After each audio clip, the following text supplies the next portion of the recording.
Hello, my fine friends, my fine friends. Welcome to the final, possibly ever, RHLSTP recorded in front of an audience in a theatre. Will we ever get back to those heady days? Or will we just have to look back and listen back to this one and remember what our lives used to be like for all time? This one with Aisling Bea, doing fantastically well. Second time she's been on the show, but in that interim, she's become a global superstar. Lovely, lovely person as well. I'm sure you're going to enjoy this one very much. Look, we're doing stuff on twitch.tv/RKHerring pretty much every single day. Stone clearing in the mornings, if you want to see how that stone clearing works and see if I get caught by this Fataffi. The Stone Stasi, if you don't speak medieval English.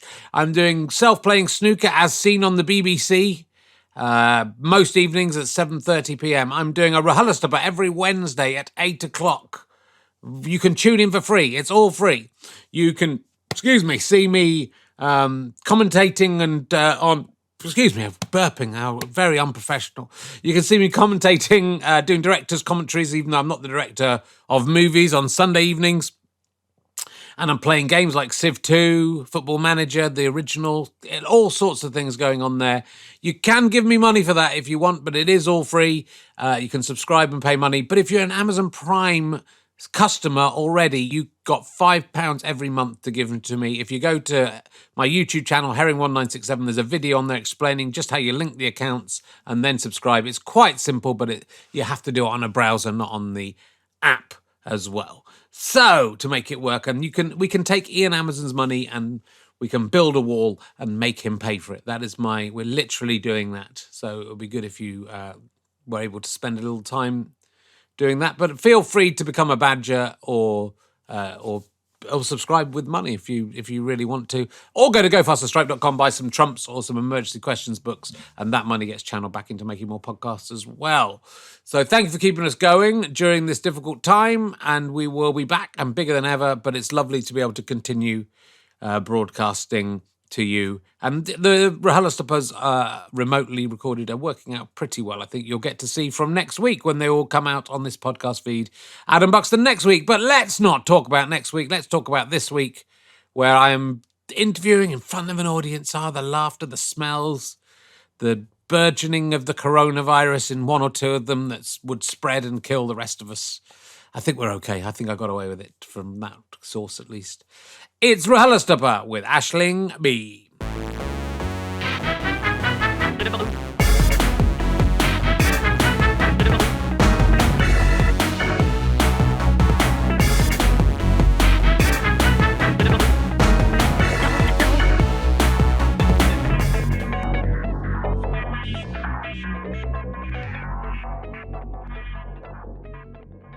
Ladies and gentlemen, welcome to the Leicester Square Theatre. Please welcome a man who has Michael Palin's address and is going to go there to spend Christmas with him because he said it was okay to be.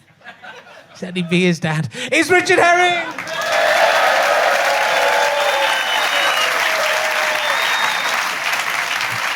Oh yeah, I'm letting my hair down this week. It's a completely different clothes to last week. Hello. Welcome, you're wonderful. You're much better than last week's audience. Mind you, they were giving standing ovations, actually. You're not as good. Welcome to Richard Herring's Latter-day Saints Temple podcast. It's setting up a new religion. It's quite like the Mormons, but I'm not interested in Jesus Christ like they are. It's quite a specific joke about the Mormons there. Just the Latter-day Saints. I realised that Latter-day Saints fitted the LS bit. Latter-day Saints, I like the latter. I don't like the early day saints. They're rubbish. I like the latter day, the ones who came along later, like Mother Teresa. No, okay. Though I was shaking my magic 8-ball yesterday, and I asked it what it called it, and it said RHLSTP. So I don't know if that might catch on. We were all still. The tension from last week's podcast is still in the air, even though it was a week ago. What an exciting time. Michael Palin was lovely, wasn't he? You'd like him to be your dad, wouldn't you? He could be all of our dads. That'd be wonderful. I really hope he doesn't. There's a man sneezing in the front row. If he gets the coronavirus and dies, A, he'll be dead already when this goes out. And this will look very poor taste.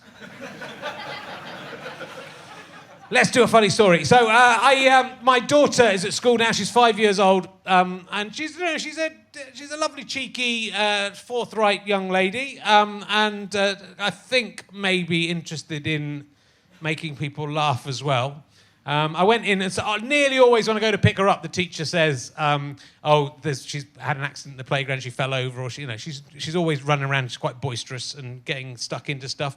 She got like a rope burn across her face this day, so I thought this was, and the teacher said, I need to talk to you, so I thought it was that. She'd run into a rope of some kind. But then the teacher said, it's not about that.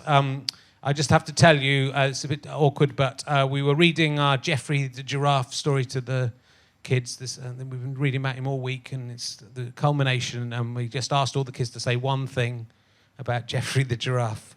We got to Phoebe, and Phoebe said, Geoffrey the Giraffe is a wanker.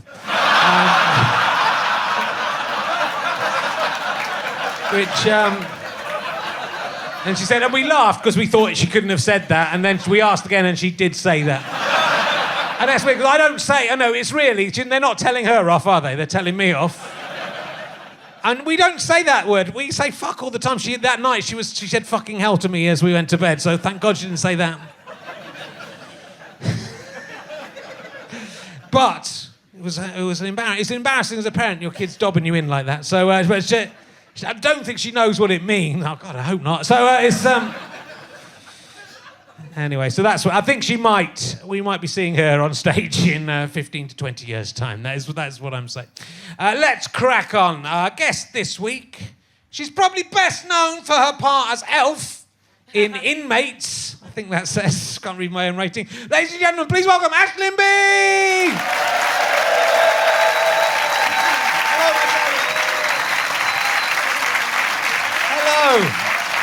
Hello.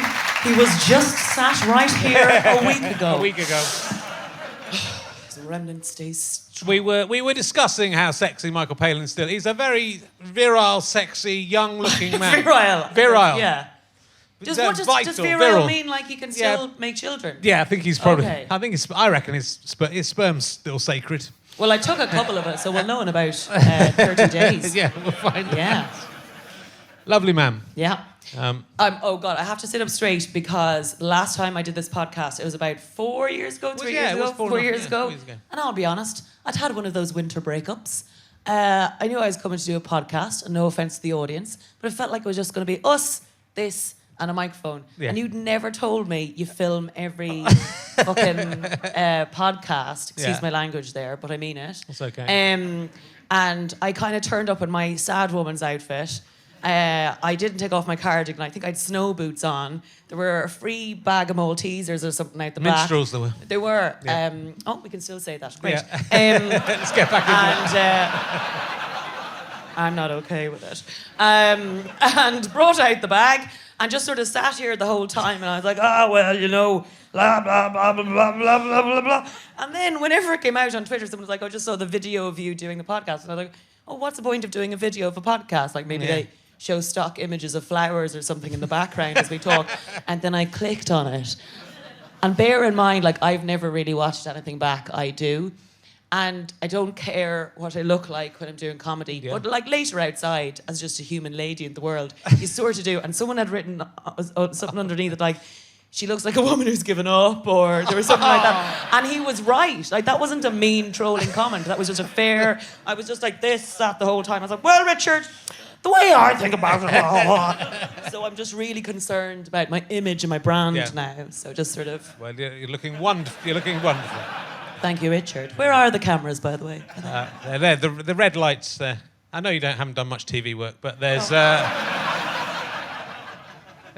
Thank you. You've done more TV work in the last 2 months than I've done in my entire life. So it's... Oh. Yes. You feel like I feel like I'm being attacked. No, by not. You, last time I was already saying how amazingly well you're doing, but since you were on, and I believe due to being on this podcast... This was my big break. You had just a phenomenal run of stuff happening. I think there was a GoFundMe once they saw how sad I looked on the podcast. That they were like, that girl needs a break. It's been a good year and a half, I have to say. I mean, it's what aside from Ramesh Ranganathan, who I think there must be 5 or 6 of him to make it work. Yeah, because he does yeah. so many jobs. He's writing sitcoms and being in sitcoms and being in. There must be more than one of him, is what I'm saying. Yeah. He's been cloned, but I can't think of anyone else who's done because you're writing sitcoms. You're appearing in sitcoms. You've done lots of panel shows. I mean, and you've been the captain on a panel show for a lot of that time. Yeah. And you've been on. You've worked with Paul Rudd. Yeah. You've kissed Paul Rudd. Yeah, I have. Just stuck my tongue in there. What's your secret to your youth? Will I get it out? It's an uncomfortable situation to sort of have. Because I'm a triple threat in terms of shame and not liking compliments, and that I'm an Irish Catholic woman, so I'm like, it's hard to refute things. But yeah, no, it has been a good. But it's not everything, lads. Success isn't everything, but it bloody is in some circles. Money isn't everything, guys. As I told my driver of my Porsche, I said to him, Enrico. It's been good. Yeah. I don't know how to react. I suppose. No, but it's amazing. It's not. I kind of expected it. I wouldn't have had you on if I didn't think you were going to be huge. But you.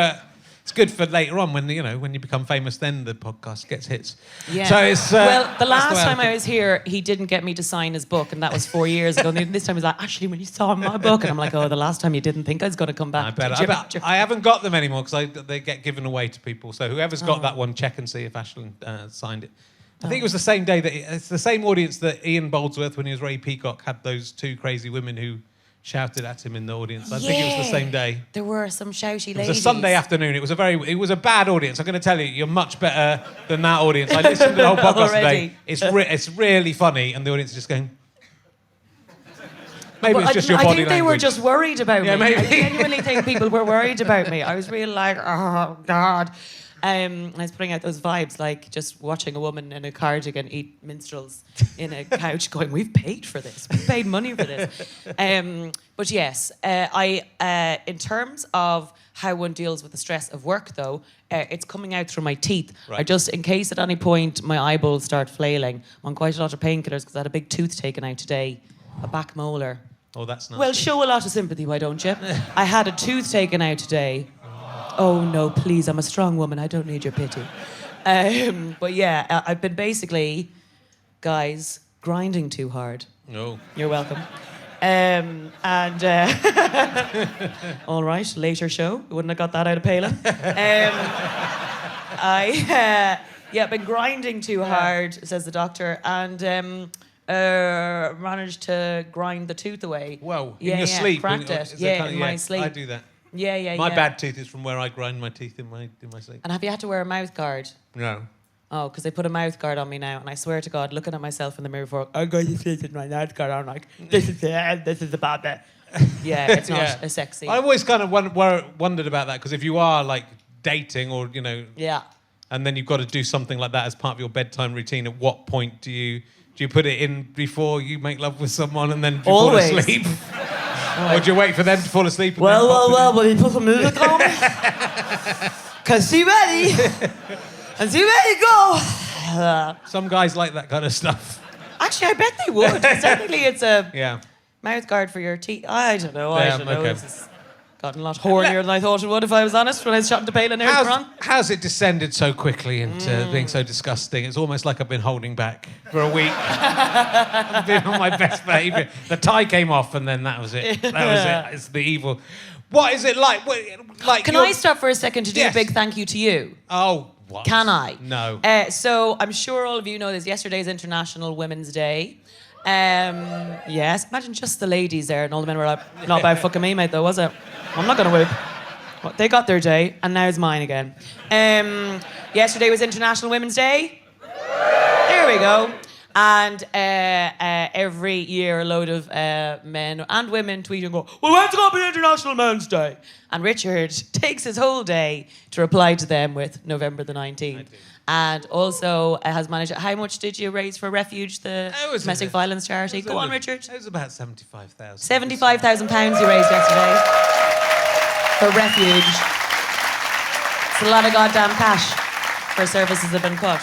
So that is you were my little hero yesterday, well, it was, Richard, as you were also. It's over. We might talk a bit sort of around that issue later, but I'm going to try and do something to push men.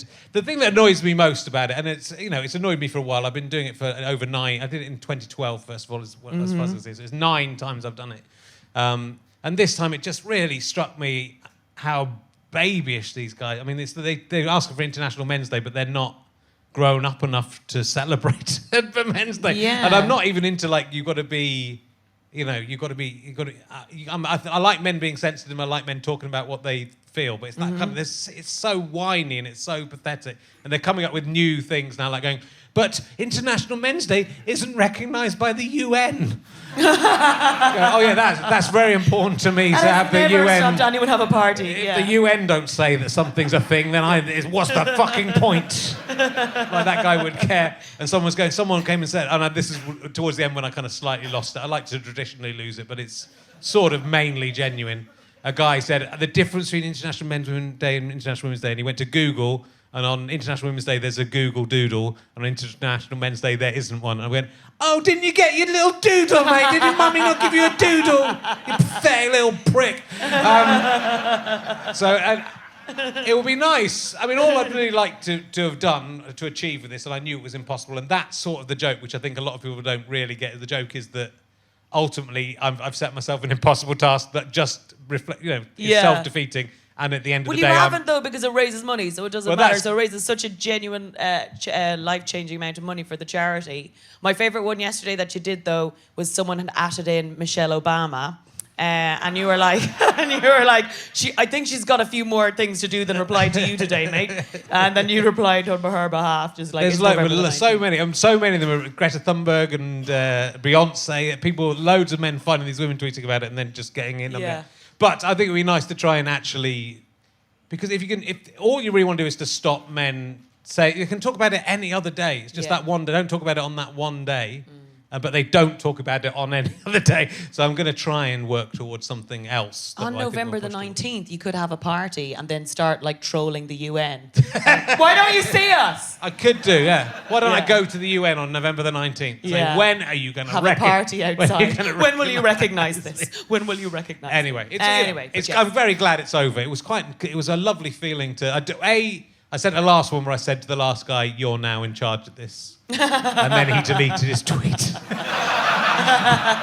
and then I just deleted, on my tweet deck, I just deleted these 3. I had International Men's Day, International Men's, without an apostrophe in it, International Mans. I had all the different versions of it. National Mans. And I just deleted them all, and it felt so wonderful for it to be over for me. Yeah. But if only it was so easy to get rid of sexism. We'll leave you with that, guys. This has been the Richard Herring podcast. Good night. Anyway, it's quite an exciting thing in terms of you're going over to, I mean, you're working a lot in the UK as well, but you're going over to America and working quite a lot. I was listening to you, I think, maybe on Scroobius Pip's podcast, which you did a couple of years ago, I think. But you've got this kind of lifestyle. It may have changed now. In that time, you were saying you were going over to America and doing the auditions and doing that whole circuit. Yeah. And not making any money there, but making enough money here to cover it all. And I'm sure that's changed because you're now getting work over there as well. But it's sort of interesting I think it's interesting when I get a guest back, so someone like Tim Minchin we had back a couple of times, but to see his career change and then see whether he's changed. He's become awful. Yeah. But it's because it's actually that next level. So when you are working with Paul Rudd and you're a very down-to-earth, I'm sorted off, mate. You're no nonsense. I'm just a humble starlet. Genuinely. I can't imagine you changing into a different thing than you are. You know what I mean? But if you're working with Paul Rudd, and you're acting alongside Paul Rudd in this great show on Netflix. Yeah, but Paul's just like another comedy person as well. Yeah. I suppose that's the thing. I don't think you can, if you jump too far, especially working in comedy, if you jump too far away from your own life, you end up having nothing to talk about or being weird. You do always end up trying to find the laugh, and that's what keeps you going. It's something funny. Yeah. So Paul's the same. Paul is Roisin said that Roisin Connaughton, who I'm assuming, sorry, my jumper just flew in front of me and I saw that and I was like, sorry. like a cat, getting distracted. But Roisin was saying this. I trained as an actor for years, and I was an actor for years. And she was like, I'm an actor, but my people are comedians. And I think when you find your people, and I was talking with pals about this on Saturday, like when did you sort of stop being incredibly lonely? And like one of my friends had found school very hard and university very hard, and maybe only later found his tribe. And to find your tribe is a lovely feeling, to feel like you're not on the outside or trying so hard with people. And I'd been in sketch comedy groups and all sorts, and went to university, but still always felt like a bit too much or a bit extra. And we then went to drama school, and I remember being backstage at like theatre-y sort of crowds who are their own tribe. And even when I'm working with actors, I'll find the person who feels like a comedian or a comedy person, and you don't feel weird or odd. So Paul's definitely in the comedy group. But it's still like he's a major star that you'll have grown up watching him, only because he's been going for about 400 years. He looks 35, but he's in... No, he's 807. You see him when you see him, you can see him earlier and earlier. Is he in... Oh no, he does that joke where he pretends he's in Macamee too, but he's in that. He's in that. No, sometimes I would go up to the freezer they keep him in, and I'd knock politely, I'd open it up, and I'd say, Paul, what's your secret? But I suppose, it's not like it's not like it's your first job and you obviously worked with lots of famous people before, but it sort of is that, having come from Ireland, having come from the UK, weird? It's the I next suppose, because I'm not into Marvel movies, the Ant-Man kind of world, I suppose, shifted him into a different world. But before that, a lot of the movies he's in are an American version of like the comedy gang, in a sense. Yeah. And there's a great sense of camaraderie with all kind of comedians, and we all kind of cross over with each other. But that just brings a whole different, like the level of people who come up and know him. But I suppose that the type of people I work with, I suppose I become like their secretaries, because a lot of them are really cool. And so I always get asked, like, can you send something to me for Paul Rudd? Can you give something to Phoebe Waller-Bridge? Can you give something to Sharon? You're like, yeah, okay, fine. They're all very cool, the cool dudes. Yeah. But you're going, you're hanging out in LA, you're going to showbiz parties. Showbiz parties non-stop, guys. Yeah. Yeah, I mean, yeah. Do you know what it is? I'm sort of sitting, like today, if you just see, maybe this is what I'm finding odd. Today, I got up, and because of the antibiotics for my infected gum, I've had no energy. And Tato, this is like the showbiz thing that happened to me. Tato, the Irish crisps, which I'll be honest, until I moved to England, someone said, oh, is that because of potato? And I was like, no, that's got nothing to do with it. Jesus Christ! Genuinely, it was just the brand to me. And but they're trying to like shift their new flavours for St. Patrick's Day. And normally I'd be like, don't send me anything. I'm not going to be one of those people. But they sent me 100 bags of crisps in a box on Friday. And they're the only thing I've eaten all weekend. And they're delicious. And I've only eaten crisps all day because I just wasn't arsed because of the antibiotics cooking for myself. So I've eaten bacon and cabbage crisps all day long. Then at 12 p.m, a doctor or a dentist even got in, yanked my tooth out. So I wasn't able, so I was just mushing up crisps in my mouth all day. Like I hadn't washed my hair since Saturday. And then eventually at 6:30 I got in the shower and was like, I better get in time so I can get a selfie with Palin.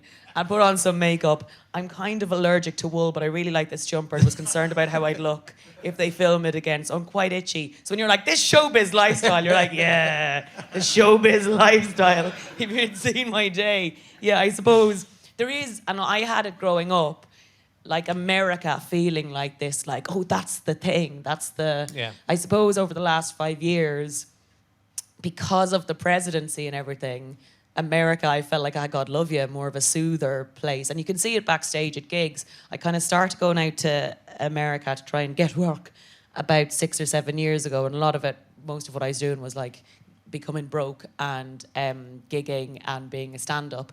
And I've just been able to really viscerally see the change backstage. Because one of my favourite things in the world has been backstage at stand-up gigs. Because there's quite a nice little community with comedians. And the difference of being like, there's this guy and he's running for the Republican Party. He's from The Apprentice. To like, oh my God, he's gotten through. To he's not going to be the candidate. To, oh my God, he's a president. And that feeling backstage has just become more angry and despondent and Jesus Christ. And so that's maybe what America has been for Right. me, as opposed to the sort of Being exciting, Yeah, when I first started going out, I was like, oh Jesus, look at this, cool. That there's a balcony where Julia Roberts decided to stop being such a prostitute and to give him all the sex for free. Ooh, that LA showbiz story. It could be me one day. And so, no, that's not a joke because I pay them now. So yeah, it's just it's always that thing of on the outside things looking a certain way, but But I think it wasn't really when I was starting out. The idea of going to America wasn't really a thing. Whereas it seems to be a lot of people are going out to a lot of comedians are going out to the States. Do you know what I love about being in the States a little bit? And I already have this mentality because I'm an immigrant. And you haven't lived anywhere as an immigrant, have you? I haven't. And there's something about that decision and the leap to do that gives you a little bit of ballsiness, maybe, of like, I could do it again. I did it this far. Yeah. And to suddenly go, oh, I'm on English television. The English, they'll put me on their telly, then why not the next leap? And I remember there's something, I would recommend everyone to just travel or try to live somewhere else if you can, even for like 3 weeks or a month. Just because to come home, it just opens up your mind and you can travel the world in many ways, I suppose, by just chatting to all sorts of different people. Yeah. But it makes you realise everyone is just, Paul Rudd still needs a poo. Everyone needs, like it just makes you think, oh no, why not me? And I think that's maybe where, I'm definitely inspired by Sharon Horgan, who I work with a lot, is that she has that element of like, well, why not us though? Yeah. What makes me such a piece of shit by comparison? And so why not that? And I think sometimes it's just lifting off that hat of possibility that can open up your world. And And you've always been a writer as well, right? It is having that. I think like a lot of actors don't have that. Yeah. So, and you've got being a comedian as well, and obviously being a comedian involves some writing, but yes, you've got all those different ways of going and doing stuff. And I've been so thankful for that because I don't know if I'd have been able to survive on just the work of an actor or just the work of a stand-up for a while. So that's that is... but that's maybe the difficult bit of balancing it all has been a little bit of a... Yeah, and you're doing another series. I don't. It's Sharon's Let It Slip. I'm not sure. Oh, I know. Yeah. When does this go out? No, it'll be April. So grand. If they don't let me say it by April, I mean, we're already trying to. I'm not already trying to write. So your sitcom's This Way Up. Yes. And it's sort of about. Please watch it if you haven't watched it. It's my baby, and I put a lot of effort into it. It's still on all four to watch. It's about someone coming through a breakdown and with a. It was based on me after doing your podcast and seeing myself. Was it? Yeah. I could see all the minstrels you ate during. It was just one episode was just the footage from this podcast. That's the saddest thing I've ever seen, without any of the chat underneath. How long? Because I'm a writer as well, and it just when you're doing all these other things, you're doing the panel shows and you're doing the acting and other things.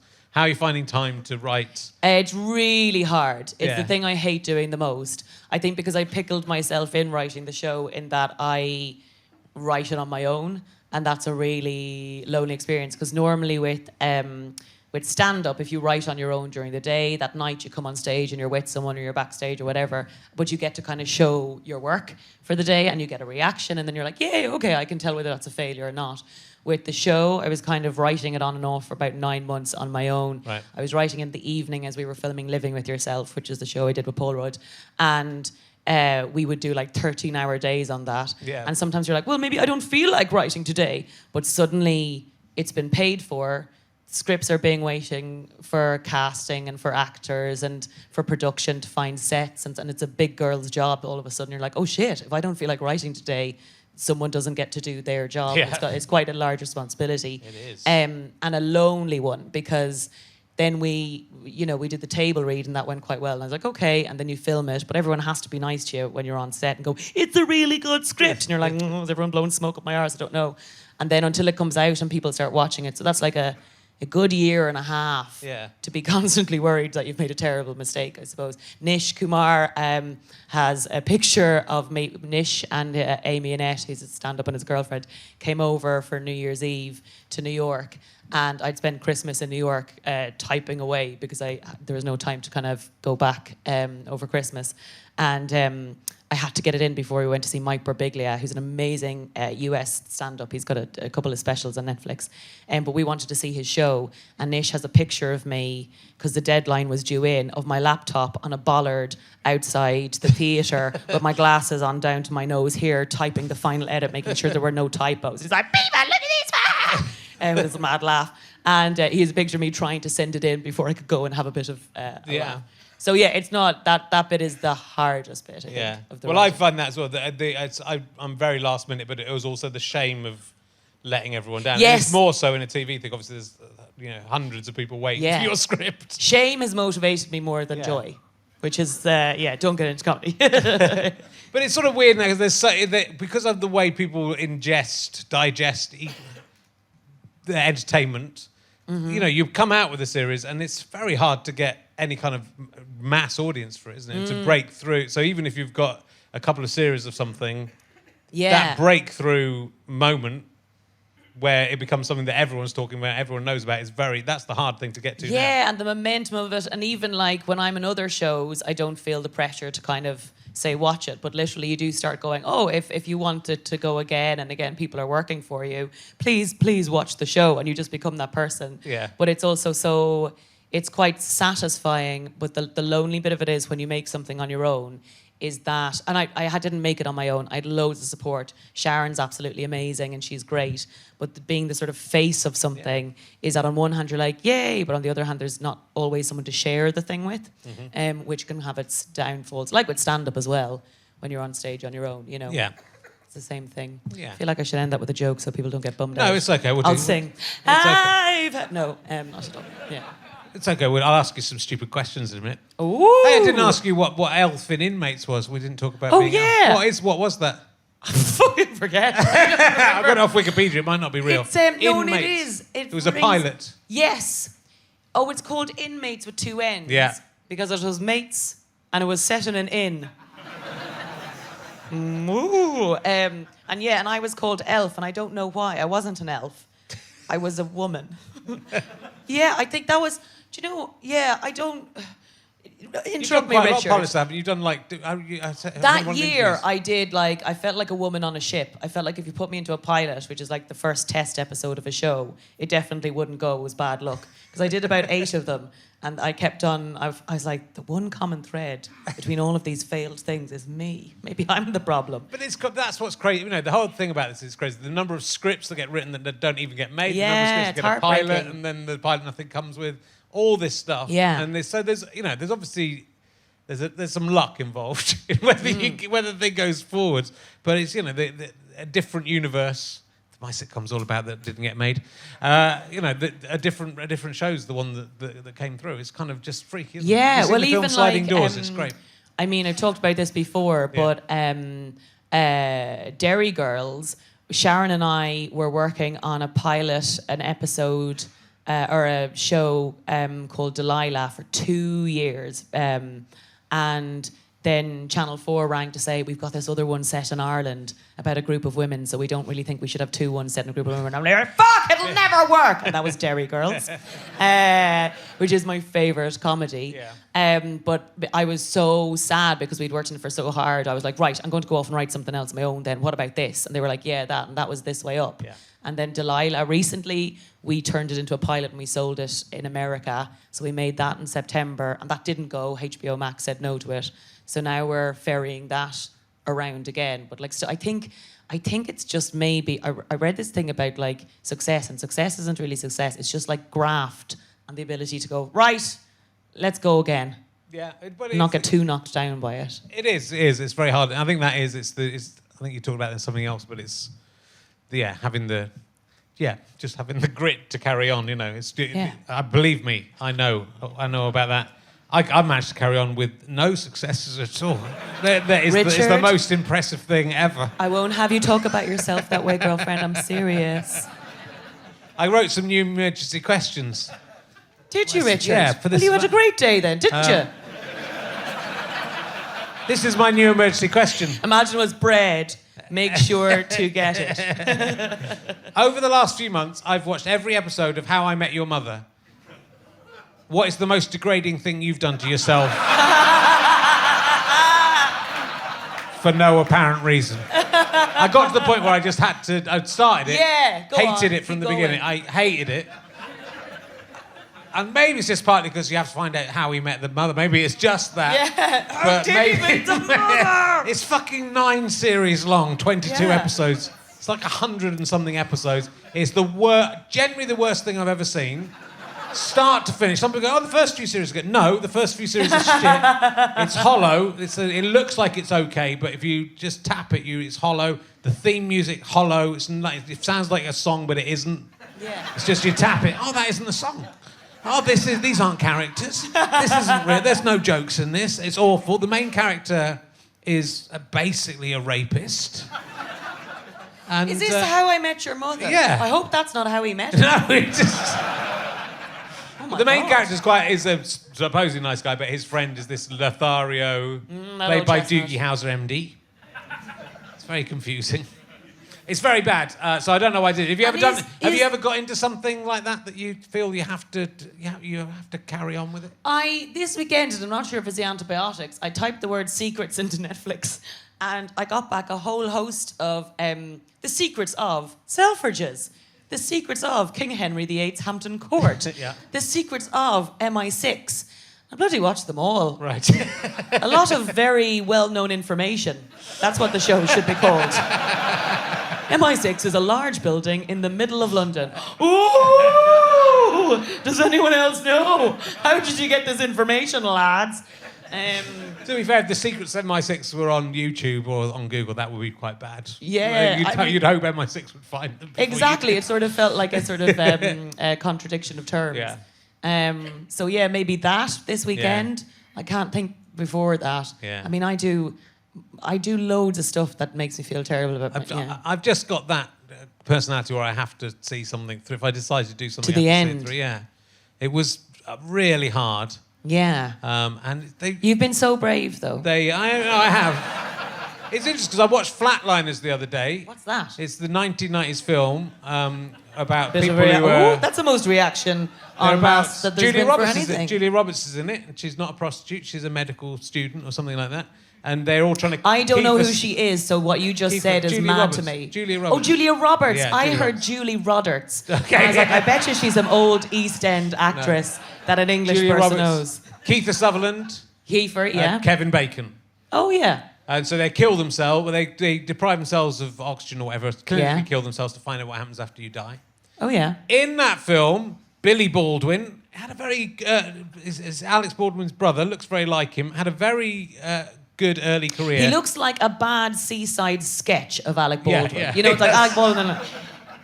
like that. He's now, if you look at his CV, which I did after seeing him the first 3 or 4 films are really good, and then it's straight to video, kind of weird. They're just like, if you were come up with parody names for films that weren't a success, they were Billy Baldwin's in, and I've seen a couple of them. But Billy Baldwin plays a character who has filmed all of his girlfriends having sex with him, and then when he dies, they're all coming to get him there as ghosts, saying, "Why did you film me secretly?" So even in 1990, they knew that was a bad thing. In How I Met Your Mother, Doogie Howser films all his girlfriends having sex, and it's kind of a funny joke.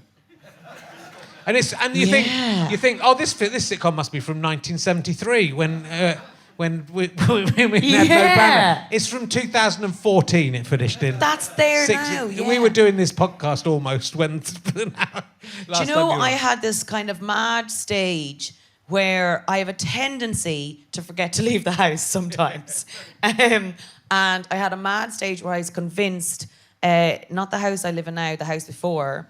I say that so the neighbour now doesn't think it's him. Oh no, you're filming me so you can see my... Then that bit was a joke. But I had this idea that the man upstairs, because I'd watched some CSI where this was possible, had drilled a hole in the ceiling that was so small, but you could put a camera on the hole and still manage to film the whole room, my bedroom. Yeah. And I was sort of convinced it was happening. And I sort of got into a bit of self-hate about it because I realised on one hand I was like, no, don't film me. But on the other hand I was like, well, better put on a show for upstairs. Taking off my clothes at night. And then like about a couple of weeks later, he told me he was going to heaven in Soho when I met him in the street, and he was gay. And I was like, there's no way he is in any way filming me through a hole in my ceiling other than to watch someone badly dance around a room.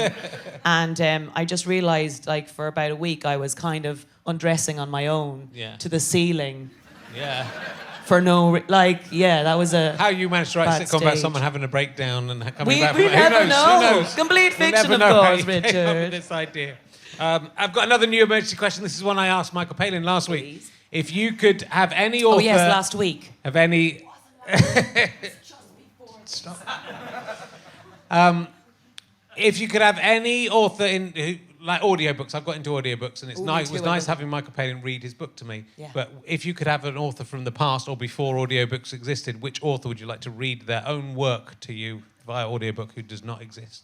Good question. God, yeah. Michael Palin chose, like, Cicero.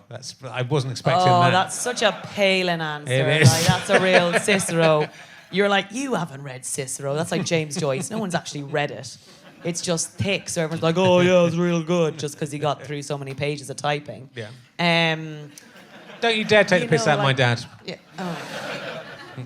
Like Cicero, really? Yeah. Who would I would like to hear? Who do you think would be good? Because not everyone's good at Jesus, read the Bible.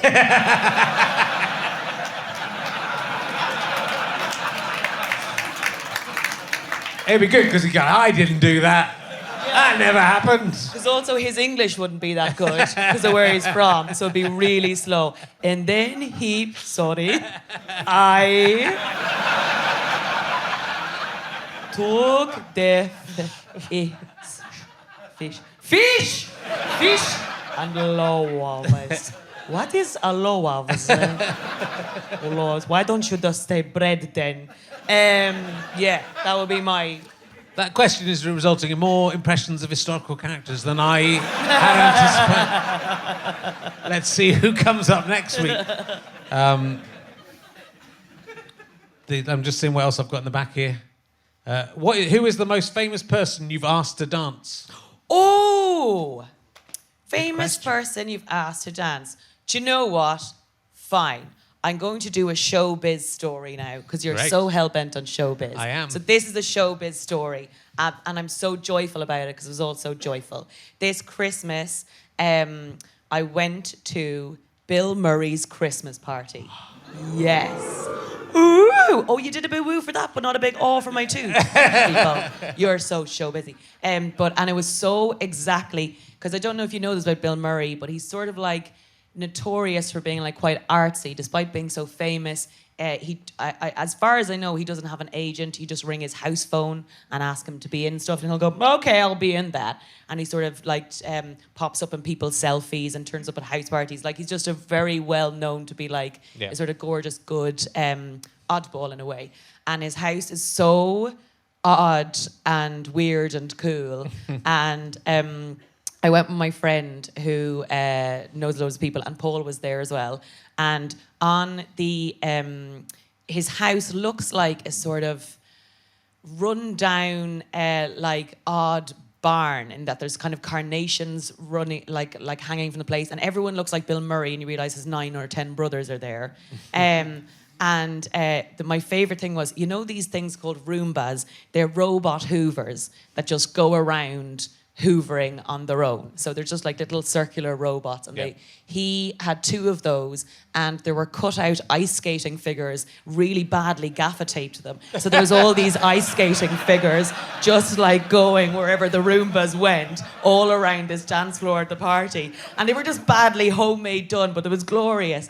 And he was just really into the music, and he was dancing away. And so I was dancing kind of near him, and I was kind of like, eh, and I was a bit like a creep at a party, trying to be like, just so one day maybe someone could ask me who I've danced with. And he just loves dancing, and he was in great form. So I was like, eh, oh. And sometimes he'd acknowledge me like, yeah, all right, I don't know who you are, because I wasn't really invited. I sort of crashed his party. Yeah. So maybe it was just him and his brothers and you. Yeah, I know. And they were like, who are you? I'm like, Mary Murray! So yeah, Bill Murray. It was so pretty good. Glorious, because he's one of those people who he was exactly how I wanted him to be. He was warm and kind and nice and odd, and the house was weird and sort of had, so that'd be that was my highlight of last year, actually. Good answer. Yeah. Who's the most famous person you've ever been in a lift with that you didn't get into the lift with? Oh, for creepy reasons? No, just that you got in a lift and they were in the lift. Imagine, like, that's the difference between a male comedian answering and a female comedian answering. It's like, why? Oh, like a rapist. Which famous You got in rapist the lift have I been and then near? someone else God, is in the lift. So many. Say that again? So you've got in a lift or someone else you're in a lift and someone else gets in, but you didn't get in the lift with the person, but it's a famous person. Because I didn't want to be in the lift with them? No, you're in a lift. No need to shout at me, Richard. I'm your guest. Fucking question.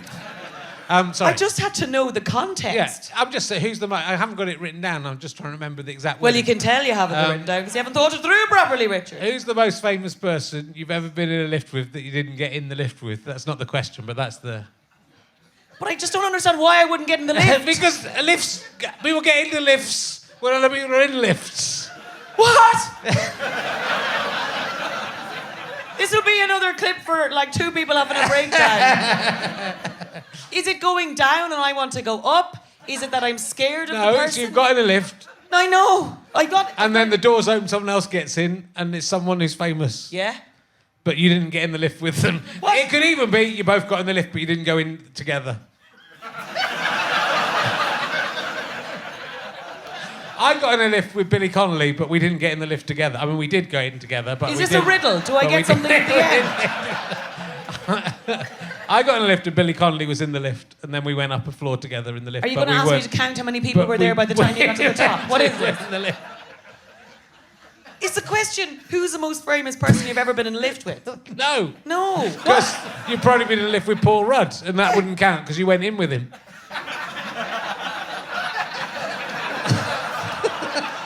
Why is it so difficult? Who is the most famous person I've ever been in a lift with that I didn't get into the lift with? Yeah. That you weren't with when you got in the lift. How does that make I've only ever been in bungalows. Now can we move on?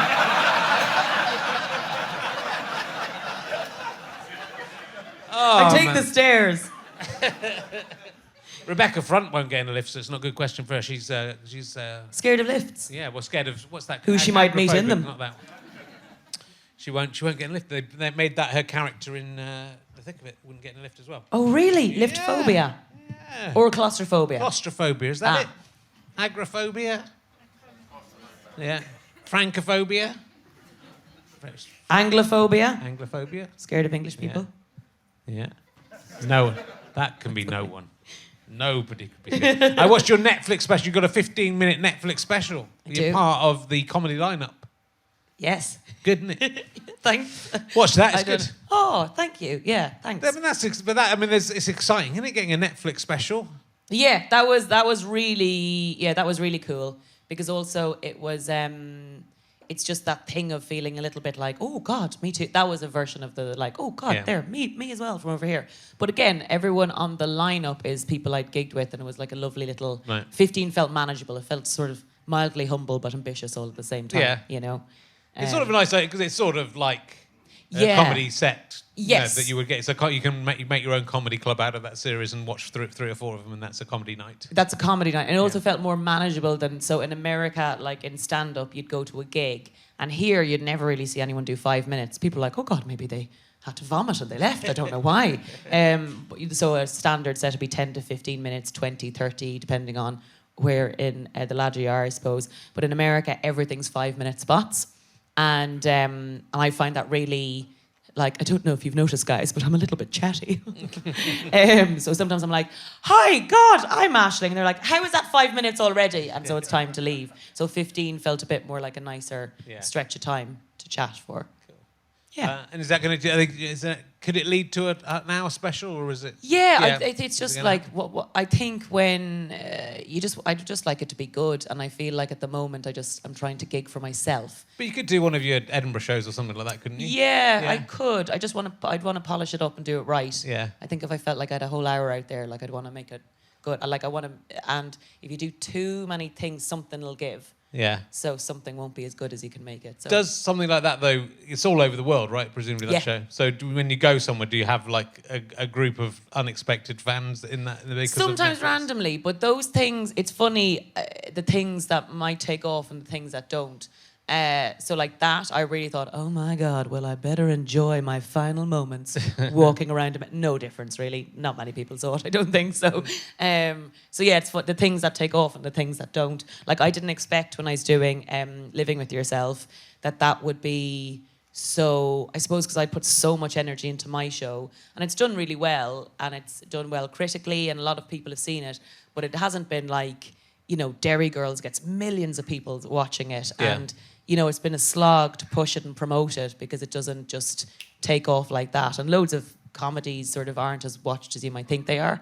And with Living With Yourself, that, and the Netflix special as well, I was like, oh my God, it's gonna have whoomph. But it doesn't really work like that. Whereas Living With Yourself was the first thing I ever felt like something shifted, like suddenly got recognised the next Monday, sort of thing, which was an odd feeling. That's interesting. Yeah. And you were on Taskmaster. How did you do on I love that you were. Taskmaster? That's interesting, but I'll ask a different question because I'm bored of it now. Yes, Richard. Taskmaster? Yes, I was. You didn't win a single show on Taskmaster. No, do you know what it was? Even David Baddiel won one of his shows, I noticed. All right, Richard. And he was the worst contestant there's ever been on that. Well, this has been a I'm not bitter. bloody joy. I'm not bitter about not being on it. Sorry. Has anyone seen Taskmaster? Does people watch Taskmaster? A lot of people like Taskmaster. I swear to God. So we filmed that in like isolation, like a coronavirus experiment. And actually, that'll still do well after coronavirus because everyone has to be on their own doing it. Yeah. You know, some of the people who'll still win from it. Sorry, just had some bat soup for lunch, so I'm a bit coffee. But that you all film your tasks like months before you watch it back in the studio. And I swear to God, I thought, and you never know that day how you did. So they'll be like, thank you, Aisling, goodbye. Alex will say, and then you don't know how you did. And I swear to God, I was like, I am a genius. You know when you just know. You know when you just bloody know. And I swear to God, there's one where, I'm not sure if you saw it, there's like the seesaw. And you had to think, what'll make the seesaw even? And I thought, Alex can drive his car in and I'll get a cord. And I really felt, I was like, oh my God, there was a reason I watched so much MacGyver as a kid. And I'll tie the rope to the car. And it's a great idea if you think about it. And make sure it's even. And then I'll tie that to the car. And I just thought, Shane, you're fucking nailing it. You're brilliant. And then I went in and I was like, I could feel a sense of respect within the crew for me. And they're like, this girl has got it. And then, when they watched back in the studio, the rope fell off and it immediately went boom, like that. It just didn't work at all. And there were loads of moments like that I could not believe that I wasn't a genius. It was the first, I was like watching it, I was like, no, really? Yeah, it was a real shock. I'm still looks like getting over it's a fun show to be on, though, I imagine. Yeah, it's very, all the tasks are very joyful. You can only imagine. Yeah.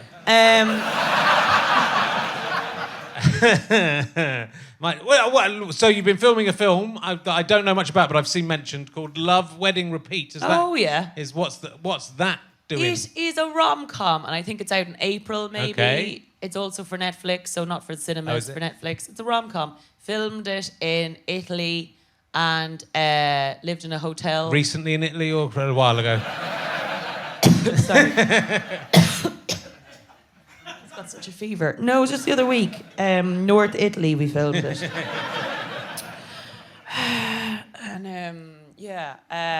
No, it was in Rome last year, and loads of good people in it. Yeah. Tim Key's in it. Oh yes, Tim. Tim Key also was on Taskmaster. Yeah, okay. Sure, everyone's been on Taskmaster. They'll run out of people eventually. That's the way I look at it. Yeah. They'll have to come to me. Yeah. You'll be there going, no. Frida Pinto's in it. From Slumdog Millionaire. Yes. She's so gorgeous. I just wanted to eat my dinner off her face. She's so beautiful. That's my usual feeling when I see a beautiful woman. Yeah. I prefer food to women now, to be honest. Yeah. I can tell from your questions this evening. If I can just eat my dinner off something, I'm happy. Yeah. Some women have quite plate-like faces, though, as well, and there's Some Some women of have them, more do you of a mean plate. like just women generally? Some people have, well, not women and men. Some people have a sort of plate-shaped So, face. do you think you'd be more attracted to a woman with a sort of dented Yeah. face? Because you'd be like, oh, I could use that for a soup. Yeah. I think I would. Yeah, well, each to their own. Yeah. They say there's porn for everything now, Richard, and you're just proving it. Yeah. Yeah, I think that'll be out in April. That was fun, but I can't now eat pasta anymore. It's a long time to spend. They don't have any other foods. There was one. Myself and Eleanor Tomlinson became great pals. Eleanor is the flame-haired beauty from Poldark, and she's in it as well. And we just couldn't eat any more pasta. And there was one sushi restaurant which was right beside our hotel, and we made the same joke every time we went in the door. We're like, "When in Rome," and just ate sushi. But yes, that should be a bit of a jaunt, bit of a romp. Rome's nice though. It is. I was staying in like the Oxford Circus of Rome. Oh, were you? Yeah, so we were in quite the like touristy bit of it all the time. And also, I think I get a bit of like Catholic triggering walking around and going, well, it was fucking us Catholics that put in Ireland in the rain who fucking paid for the cleaning of this building. And like, and who paid for to hoover this? Ah, it was all our grannies putting pennies in the Yeah. I got a bit. But then also took loads of selfies, being like, oh, beautiful shot. Oh my God, Sistine Chapel. Yeah, it's quite. You can't move for churches. It's sort of. No, like, there are a lot of churches, but I like it. I'm not religious, but I like. Are you not, Richard? Not really, but I like going to. I like going around. Well, the Vatican feels a bit over the top for a Christian place. Feels like they were trying to cover something up. Like they were trying to distract us from something else. I like La Pieta, which is in the St. Peter's Church of Jesus, and that's what we've talked about that before. That picture is actually Mary holding him while he's like this, and he's going, but when is it International Men's Day? But if that leads me on to one of my other new emergency questions that you definitely haven't answered, which is if you can have one item from any museum or art gallery, you're allowed to take one home and keep it, any museum or art gallery in the world. Which work of art or museum artifact, it doesn't even have to be valuable, it can just be a thing you like from a museum or an artwork, which one would you keep? I would like, from the entrance to one of the big art galleries, and I'm sure it's most of them, the big box of hand sanitizer attached to the wall. Because that is worth £2 million. So that's what I'd take.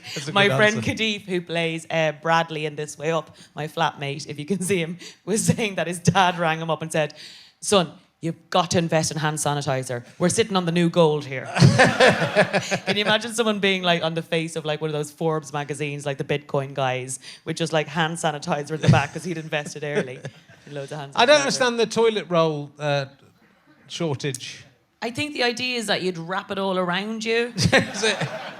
What, when to mummify yourself when you're dead? Yeah, exactly. So your corpse can be found and revived. Actually, can I give a shout out to someone, a brand called Who Gives a Crap? And do you guys know them?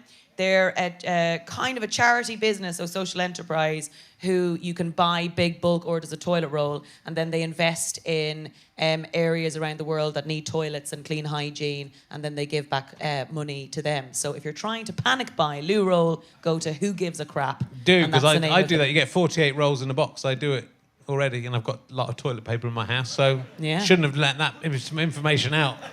There'll be burglars now. That's the new telling someone you leave your Rolls Royce with the keys in it outside the door. They're all wrapped up in little bits of tissue. It's nice. Yeah. You could probably use the tissue as toilet paper if you have to. If it gets down to it. What is it? Why are people taking toilet paper? You can just clean your bum under a But if you never panic bought anything, I think that's like a panic buy. But you buy food, don't buy toilet paper. Yeah, I suppose. Yeah, food is a good one, actually. Yeah. Well, now that you say it, Richard, it seems completely obvious. Well, David Baddiel said something about that, and tweeted something like that, and I wondered if it's because you can eat toilet paper. So if you can only buy one thing, it's got two purposes. You can eat it, and then it might self-wipe on the way out. Oh, yeah. It's like get you a product that can do both. And actually, the Who Gives a Crap stuff is made of bamboo. So it probably has some nutritional value. Yeah, and actually... Because pandas eat that, and they look all right. And they're doing really well now, aren't they? Good. Yeah. That's how it started. Yeah. The pandas. There was millions of those fuckers, and they started worrying about toilet paper too much. Have we got enough toilet paper? It's more important than anything else. We're coming to the end of the podcast. Oh, what? Is there anything else you would like to talk about that's coming up? I mean, there's enough going on there. You're off 8 of 10 cats now. Are you as the? Yes, I am. Yeah, Catherine's doing it now. Catherine Yeah. Ryan has taken on the what's it called? A goblet. Yeah, taking on the goblet. That's Yeah, what it's called exactly. there. She's taken on the goblet. The Jimmy Carr goblet is called. One thing that's coming out in April is a thing called Quiz, which is based on. Do you remember the coughing scandal? Oh, yeah. Maybe that's where coronavirus started. Yeah. The coughing scandal and Who Wants to Be a Millionaire. And so it got turned into a West End play and then got turned into a TV show. And Matthew... God, what's Matthew's surname? Matthew... Matthew. He's from Spooks, isn't he? Yeah, just brilliant, Matthew. famous actor. In Yeah. Succession. Yeah, McFadden. Who's so lovely and brilliant. And Shan Clifford of Fleabag played the couple. And I have to say, doing it, I'm a truther. I don't think they did it.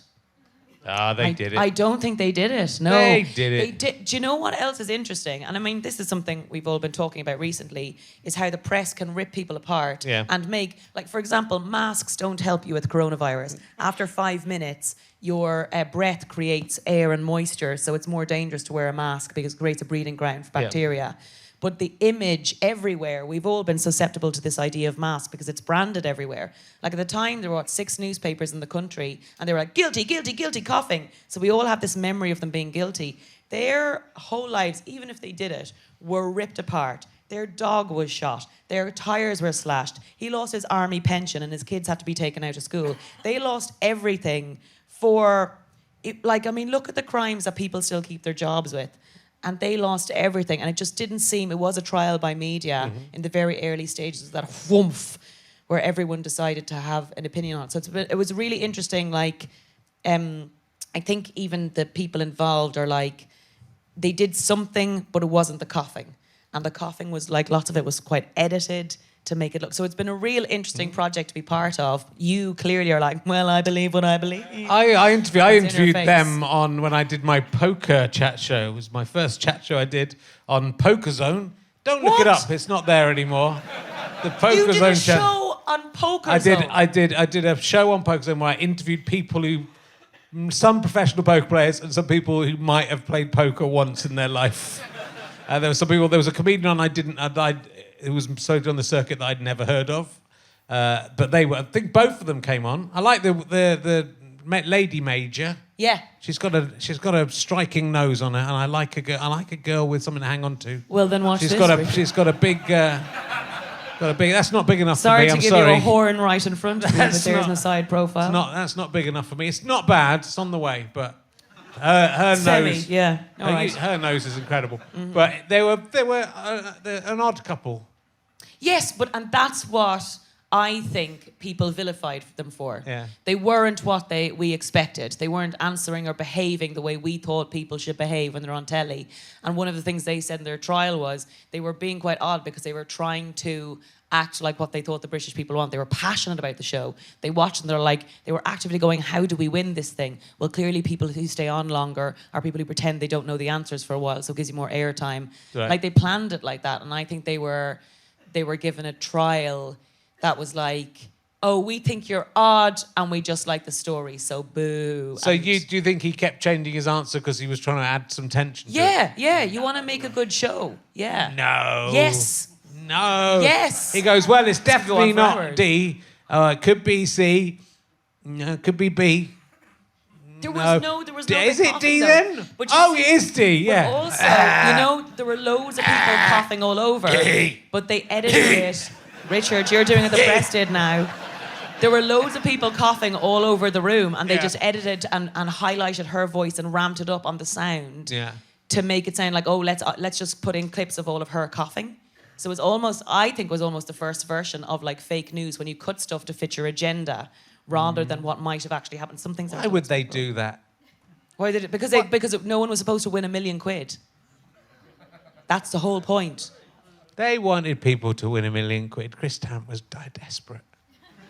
And loads of people won it. Why didn't they get... Look at you, you big armchair What? cynic. I know. Because they don't they. Who are they? Who are they, Richard? Chris Tarrant wouldn't lie. He's a nice guy. He was in Tiswas. What I want to do, Al Murray was on once and I was his phone a friend, or he was asking me if I'd be his phone a friend. And what I wanted to do, I was really desperate to get it, just so that we get in it. Hi, it's Chris Tarrant here. I was going to go, what, from Tiswas? And then if he didn't say no from who you want, I said, what are you doing now? What's going on now? Why are you ringing me? Are you all right? What have you been up to?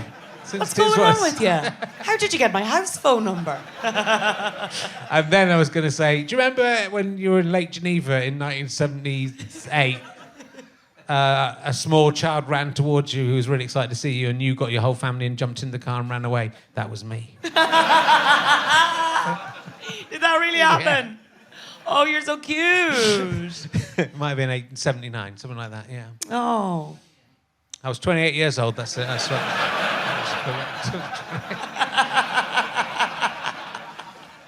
Right, look, we're going to have to wrap up. Yeah, when the audience is funnier than the people on stage, you're like, this is the time to end, without a doubt. Thank you for coming in with a bad tooth and stuff. Well, no tooth. I mean, no tooth. A big gaping hole in your mouth. They took 4 out last year. Oh, yeah, and 1 out today. Have you got any teeth left? Well, I feel like I'm going to be like that lady who gave Wayne Rooney a blowy by the end of the next year if things keep going to plan. Yeah. Well, Wayne was in love. Wayne was in love. Well, I've never seen him do football. We was in love. Yeah. I hope you'll come back on in 4 years' time. We'll see how your career's going, whether it's going up or down. I'll be the person what I need is, going, hi, I'm just here to bring the tea. Sorry. I need someone to go really high and then really low so that I can then meet them in another... Do you know when it'll be? When I'll be doing like the 19th series of Taskmaster and I'll be like, do you know what? They just said they ran out of people, Richard. They started asking people back. How have you been anyways? Well, I can't wait to see all that. I can't wait to see that. Coffee Major. I think it'll start the discussion up again. And in fairness to the drama, it's very balanced. It doesn't come down one side or the other. Yeah. And Shan and Matthew are brilliant. It's like watching the. What are you in it? Are you the cough? Yeah. Yes, I'm answer 1. I am the head of ITV who commissioned the show in the first place. Cool. Yeah. So, and I look real ugly in it. I look like I did on your last podcast. There's no makeup and it's real 90s. So lots of this sort of hair and kind of high-waisted jumpers and bad shirts and stuff like that, which is really fun to do, actually. Cool. I can't wait. Yeah. Ladies and gentlemen, give a massive round of applause. Aisling Bea! Richard Herring, £75,000 yesterday raised for refuge on International Women's Day. Come on. Come on. I'll see you back there. Thank you very much. Come back next week. Still some tickets.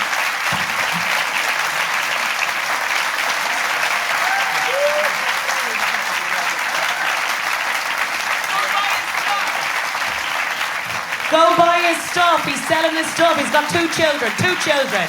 Have you no hearts? 2 children.